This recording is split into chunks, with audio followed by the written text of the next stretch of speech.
What is up, you guys? I'm back, one half of the Two Moody Chicks here, Lacita, and today I'm headed to a women's empowerment event. Show because I love you.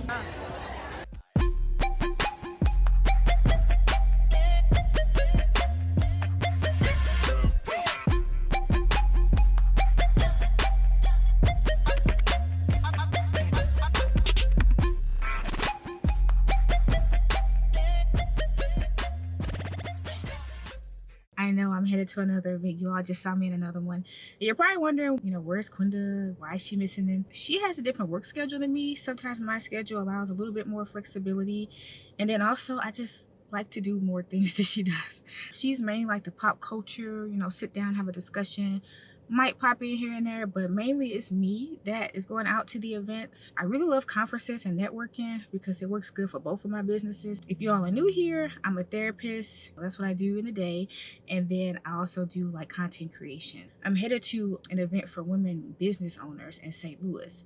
So I'm going to try and get as much footage as I can there, and then I'll give my recap on the event. Okay, really quick, y'all. I had to come back with a quick update. Why I just had to move 3 times. I'm gonna be sitting here killing time at a store, getting me a little bite to eat before I head to the event. Why I done looked up. Okay, it's a person staring. They're parked up right in front of me, staring in the car. Next thing I know, they pulling next to me. I'm like, yeah, let me go ahead and move the car because I'm over here chilling, and I'm not trying to chill with no stranger. Like, I don't know why people see you chilling and then they want to come over. Okay, so I move the car. And then they move their car diagonally behind me. So this is the second thing. Then the third thing. Now I'm over here by myself, but the car, they was like next to me and then they moved behind me. Okay, so now I'm not by anybody. And then this other person come next to me and park right next to me. Do I look like I need company? I do not need company. I hate people see that you chilling and then they think they want to park right next to you. I'm over here by myself for a reason. Like, why are you trying to be my parking lot buddy? I don't need a parking lot buddy. And I was like, why are you so obsessed with me? You guys, that just boiled my blood. I had to move 3 times because I will keep moving. I'm that person. If I don't want to park by you, if I don't want to be by nobody, I'm not going to be by anybody. And y'all keep parking next to me. It's just going to be looking silly. And then every time I move, shortly after they move, people just want to annoy you. So you really was just trying to be by me for what? And then when I move and now you're over there by yourself, you looking stupid. Now you just move all together. Yeah, don't pull next to people. You see them chilling. You see me in this car.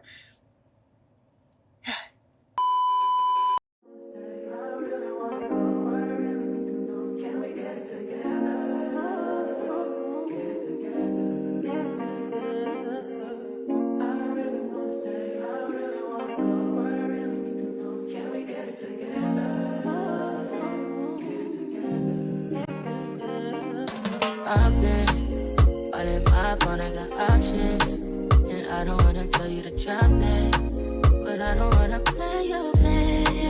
Yeah, something that makes me look at you too often. Oh, baby, you can give it something. Baby, I can run all the time. Baby, I'm talking crazy. I need you. Over a year ago, and it was pivotal, I would say, to the show because I have been able to meet so many amazing women and so many familiar faces I see right here in the crowd that we've been able to chat about your business. And it's an honor and a privilege to play a role in your story. Really hone in on that and speak from your heart and like Mary said, be authentic, be who you are, and that's what people probably know.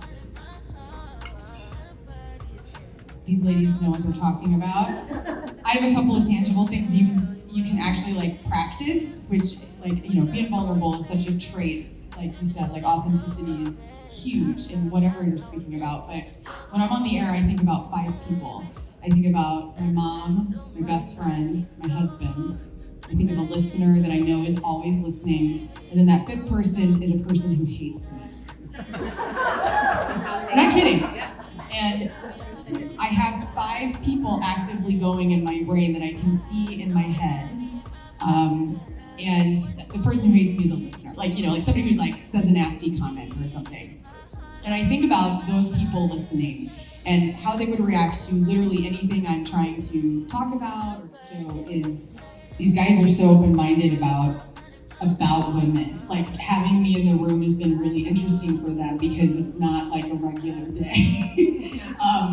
I have sensitivities to things. I have to bring things to their attention in a respectful way, and I've been met with understanding and diligence and just, you know, kindness. The guys have just been so great. So I think owning what you feel and coming at the people that you need to discuss it with kindness and just empathy is such a beautiful thing for everybody, not just women, but everybody. And I've always lived by the golden rule: you treat people how you want to be treated. And I think that is really helpful in those situations. I was trying to hear the story about this chef, or, oh, I have this nonprofit that's holding this event. Yet Leslie has been on the show, she did a great job. Yes. I have this nonprofit hosting this event.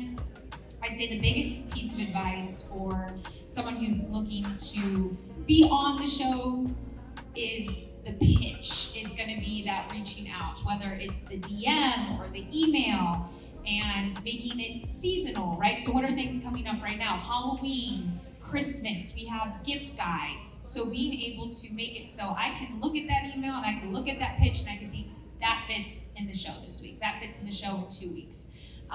We book about 2 weeks out typically, so the sooner the better that you can start that conversation. So I really think a lot of the news, I like to say, I'm richly blessed. A lot of it does come to me. It's coming to me via email, it's coming to me via Instagram, and the rest of it is just how wonderful St. Louis is, really. Team effort. I am the face of it, but I have a small but mighty team. My family members, and we've recently kind of expanded that, but it's really important to choose the right people, and that was always hard for me because I love you so much. So to find people that care for it and are going to nurture it or pay as much attention to detail as I would has been like difficult. So it's just finding your crew. And St. Louis, you know, I love St. Louis, born and raised. Just the support of St. Louis community. I think people see who we are as people in general, and we're just very like authentic and loving, caring people who really love us. Excited me. The legacy I wanted to leave when I was gone was making an impact, and my book was doing nothing living in my head.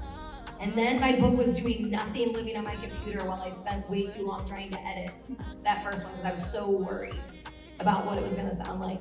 So thank you. It just reminded me. So hopefully that resonates with someone. Okay, so What's up, y'all? I'm back. It's a new day. I'm back with the recap. Unfortunately, I was just too tired after the event to recap it last night. I went to get something to eat, but it took them like over an hour to make my food, and at that point I was exhausted, so I went home, ate, went to sleep. But I did want to recap the event, so I did take notes for you all. Embracing repetition for improvement. So pretty much what I got from this is that expecting perfection from only a few attempts is not realistic. It takes time to get better at things. So not being so hard on yourself, allowing yourself that time to make mistakes, taking however much time it needs. You know, if it takes a longer time than what you intended for you to start seeing improvement, that's okay. You know, like if you're starting out doing YouTube, don't expect perfection with your first maybe 5 or 10 YouTube videos. You're still learning. Even us, we're still learning. We've technically been on YouTube since 2019. Not consistently though, but you know, we've picked up things along the way and we get better with each one. You know, but you can't expect perfection. But I think we all struggle with that sometimes. We want to be good right out the gate, but sometimes it's not always possible. Learning from your mistakes, learning from your failures or perceived failures. Sometimes they're not actually failures. You just thought it was a failure, but nobody noticed. So learning from that. Learning from things that you think that you didn't do as well in. None of this matters. So when we have those moments of anxiety, remembering that none of this matters. That's what one of the speakers emphasized. Because sometimes we get so caught up in the moment, we think that, oh, it's all about this moment, this matters, and this is just so important, which sometimes it is. But if you think about it, like, I don't know, let's say 6 months from now, a year from now, will this moment really, really matter? Will the mistakes matter? No. it doesn't matter in the grand scheme of things. So giving yourself grace and understanding that most issues will resolve itself. It will resolve over time. And the anxiety you had was really for no reason, because it's going to work itself out. Another speaker emphasized having a strong pitch. So sometimes when people want to get on the media, they want to get on TV, get certain opportunities, you have to pitch yourself. But some people don't really take the time, I guess, to do strong pitches. And I guess that's something that they're looking for, because she said it specifically on the panel. They're looking for a good pitch. So put in the work, don't half-ass it. Do the work, do the research. Have the backings to pitch. Don't pitch and you don't have enough content.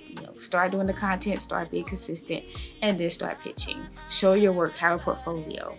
They're looking for a strong pitch. So that's something that she emphasized. So sometimes too, we get caught up in trying to know what steps to take. Sometimes we feel like, well, what should I do first? I'm not going to start unless I know all the steps involved. You don't need to know that. I think the moderator actually said this. She said, just do something. Just take a step. Do something. You don't have to have all the steps figured out. And I think sometimes that's what keeps us stuck, is we feel like we have to know every step of the way. We have to know verbatim how to do something. And we really don't need to know how to do that. We should just take a step, just do something. And then typically everything will fall into place once we do that. But getting past the stagnation of just not doing anything. You have to do something. You have to take a step. And like I said earlier, if you make a mistake, if you fail, use it as a learning experience. You will only get better. You don't get worse, you get better. Knowing that your passions will evolve. I would say we have been the queen of this. Like 2MoodyChics, man, we started out as first we did beauty, then we did wigs, and then we did nails, and then we did St. Louis content, and now we're just back to lifestyle. Whatever it is that you thought you were passionate about, I guarantee you it will change. It often changes. It's okay. You don't have to just niche down. You don't have to say, oh, it has to be this way, and the way I envisioned it, I can't veer from that. You definitely can veer from that, and you probably should veer from that. Just know that things will change. They often do, and there's nothing wrong with it. So this is a big one. Knowing that not everyone is going to stay. You might have people that you started something with, but you don't end it with them. They might have been rocking with you heavy and tough in the beginning. Oh, I got your back. Oh, girl, I'm going to like it. Oh, girl, I'm going to share it. I'm going to comment. And then you like, wait a minute, crickets.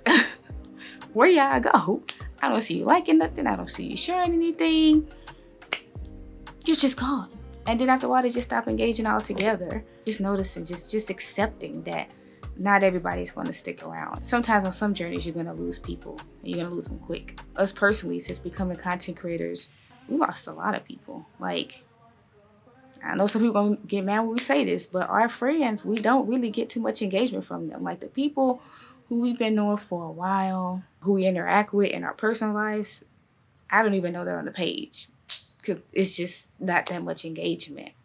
They might pop in a story here and there, but there's no comments, there's no likes, there's no sharing.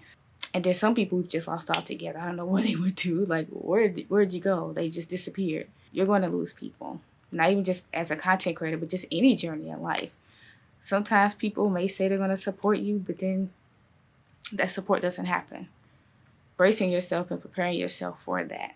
And it's hard. That's hurtful. That's one of those things that's hard to deal with.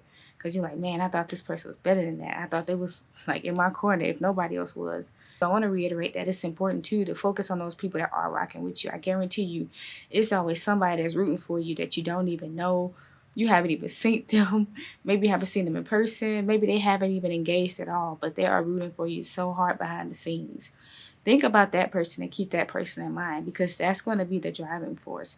I think somewhere I was reading, they said a core 3, which means that everybody that support you, there's a solid 3 that's going to rock with you no matter what you do. I mean, you can do the craziest things, and these people are going to be there. They're going to support you all the way.